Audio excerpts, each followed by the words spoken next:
What's going on, guys? Rich Schnyderite here from Nittany Nation. We're back with another instant reaction podcast. I'm joined by Max Ralph, our basketball beat writer. Max, some interesting news today. Yes, sir. Sam Sessoms going into the portal. He's the first entrant this year. Obviously, with the turnover in coaching last year, there were a lot more. I don't expect there to be as many last year, but he's the first entrant, and it's kind of big news because he did turn out to be the third leading scorer and really kind of the second option offensively down the stretch, and had a really good year. Yeah. Yeah. So the interesting thing about all this is you just talked with Shrewsbury yesterday, and he kind of seemed like he didn't have what was the quote exactly? He didn't have to re-recruit the roster. Yeah, I mean, like I said last year with the coaching turnover, there were so many transfer portal entrants, and Mhm. Shrewsbury kind of had to re-recruit the entire roster before he could even hit the transfer portal for himself. Yeah. I mean, even guys like Seth Lundy and John Harrah both entered the portal Mhm. before coming back to Penn State. So Shrewsbury was making a joke that he felt like he had more control over his roster going into this offseason. And now, Yeah. literally a day after he says that, one of his top players is in the portal. So Mhm. I'm not really sure, considering the timing and the fact that Shrewsbury is going into his second year, that it's going to Mhm. be a Lundy or Harris situation. I think this Yeah. probably means Sessoms is on his way out. Um, but yeah, it's so ironic because Shrewsbury was also talking about how selfless Sessoms and like Miles Dredd were all year, coming off the bench and starting at times, and just Mhm. really ironic to see Sessoms going to the portal. I don't think it's any bad blood or anything. I Yeah. just think it's really ironic timing. So now, what are you kind of hearing? Is it just more of like you want to have a starter role next season, and it's not guaranteed 100% there? Yeah, I don't know. I mean, I think we already know Jalen Pickett's coming back next year, and he's going to Yeah. be the number one guy. So I think you would probably see Sessoms in that bench role again, and maybe that's Mhm. just not what he's looking for. Yeah. There was Pat Chambers, who actually originally recruited Sam Sessoms to Penn State, Mhm. just got the job at FGCU. Maybe Sessoms looks there to reunite with Chambers. He could easily be a star on that program. Mhm. He's plenty good enough, but it's really interesting. Maybe he's feeling some pressure from the freshmen coming in, paired with Pickett coming back, Mhm. because Jameel Brown, Kanye Clary, both pretty highly touted recruits that are coming in. So I don't know exactly what the reasoning is here, because every time we've talked to Sam in media throughout the year, he Mhm. seems like pretty level-headed, team first guy. But and the returns on Shrewsbury all year from players and Mhm. media members alike have all been extremely high. So I don't really think it's a situation where he's not happy necessarily. He might just be looking for a little more. And I think, like I said, the Pat Chambers at FGCU is kind of interesting. It's definitely a step down in competition, but definitely a spot where Sessoms could shine. Yeah, that's an intriguing one just because, like you just mentioned, he's been pretty successful at the Big Ten level, but just to make that big of a leap downward, it's Mhm. not really helping. But I guess yeah, does he really have a pro career with his size? I don't really think that. I mean, he could easily play overseas. He's plenty Yeah, good enough. I mean, of he course. gets to the basket.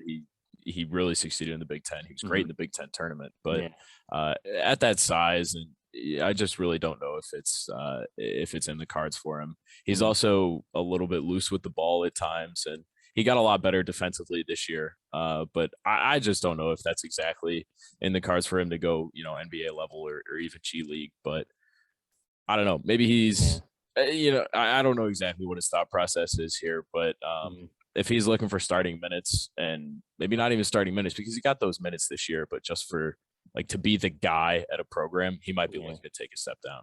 Gotcha. So now, I want to kind of talk about the program a little bit next season. Looking of probably a way too early, way too forward. But what are they missing? Do they need to replace Systems, or is it more of like is someone you like you said? There's a couple new guys coming in, or do they have them replaced already? Technically. Yeah, I kind of think they do. I mean, don't Mm-hmm. get me wrong. Having Sam Sessoms on the roster for next season automatically makes Mm-hmm. Penn State a better team and Yeah. really increases the chance of competing in the Big Ten at Mm-hmm. a high level. But with that said, Brown's coming in, and he's a really highly rated recruit. Yeah. He's going to be able to slot into that two guard spot. He shoots it well. Mm-hmm. He's a freshman. He's not gonna get starting minutes from day one, but he'll contribute. Dalian Johnson played really well at the end of the Yeah. year. He's not the star player yet, but he can shoot it from deep, and he got good minutes of both offensively and defensively. And you get Jalen Pickett back, so when you pair those three together and then you add in Kanye Clary, who might get a few minutes as a freshman, it's kind of a crowded backcourt. The place where Penn State needs the most help is in the front court. I mean, you're losing John Hara, you're losing Greg Lee, you're losing Jelani White. Those are the three big men who played the most minutes this season, and that's going to really hurt. And that's where the transfer portal is really going to be big for Micah Shrewsbury this season, is because Penn State really needs to find that day one starter in the front court. They've got Kevin Nye and Demetrius Lilly coming in as freshmen, but you don't want to throw a freshman big right into Big Ten conference play, because that is just brutal. Yeah, I mean, you don't want to go against Kofi Coburn alone. Now you got to go against him with, well, I guess he'll probably be gone, but there's so many good big men in this conference. But obviously they are looking at one guy. I know, I'm sure you've probably seen it on Twitter and stuff like that. We posted on the boards, Neil Quinn, Lafayette guy. I actually spoke to him, and it sounded like he's probably going to visit Penn State before a decision's up there, and that he might be able to slide right into that Harara role, if I'm correct. Yeah, I mean, he's got the size, which is something Penn State hasn't had in years. I mean, even if you go back to Mike Watkins and John Hara, they've always been 6'9", 6'8", 6'10". Penn State's never had that 6'11", 7-footer, and he fits that. And he's kind of the bruiser role. You know, he's not going to stretch the floor a whole lot, and that's what Shrewsbury had some success with Hara this year. But I also don't think it's a bad thing if they don't fit the Hara role exactly right. I mean, Shrewsbury's coming from an NBA background. If you look at what Michigan State did this year, what Michigan does with Hunter Dickinson, Shrewsbury might be looking for something like that, where he can stretch the floor a lot. And maybe he'll kind of pair it with the likes of Giovanni Scott and other big men that are coming on or that are returning to the team. You know, maybe they play a little bit of bully ball here and there, but also stretch the floor with whoever they get in the portal. But I think they could go either one of those ways. I think Quinn is an interesting prospect, because he is, you know, he's the big body, he's the bruiser, just like Harrell was. But at the end of the day, I also just don't think you can replace that rebounding no matter who you pull out of the portal, because he was second only to Kofi Coburn in the conference. Yeah, it's kind of crazy. The other thing I wanted to ask you, just how would you describe this team's season? I know going into it, they had, I guess, mid-tier expectations, because you kind of knew it wasn't a tournament team. It was first year of Shrewsbury. How do you think they performed? Yeah, I think it's hard not to be happy with where Penn State was this year. Because like you said, Shrewsbury's first year, there were no tournament expectations.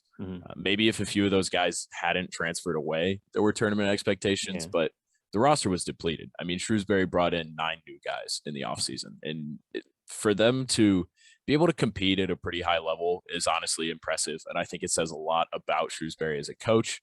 You know, you can't make judgments completely off of year one, but the effort shown, especially that Big Ten tournament run, is really good signs for the future.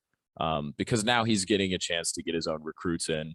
They're already, you know, got one of the highest rating recruiting classes in Penn State history in his first cycle. And that's just kind of crazy. I mean, he flipped to Jamil Brown from Purdue pretty quickly. And that's just kind of like, this could be the cornerstone for him, just to be able to show that the stuff that he proved in his first year isn't just fake. It isn't just a fluke. It isn't just John Hara. It isn't just, you know, a lucky Big Ten tournament run. He's got the scheme. He's got the buy-in from his players. I really do think that the first year is good signs, but you want to see it continued as well. Yeah. All right, guys. So that's your instant reaction on the Sam Sessoms news. Even a little bit insight onto next year's team. Stay tuned on pennstate.rivals.com. We're going to have a ton of recruiting content soon, whether it's football, hoops. I know Lex is doing a little bit of wrestling. We also are going to launch our Penn State Hoops transfer tracker. Anytime Penn State's mentioned with the transfer, we're going to have all the numbers up on the board, everything, Ken Palm, analytics, all that good stuff. So stay tuned and hit the subscribe button, like button, all that below. And anything else, Max? That's it from me. Thanks for watching, guys.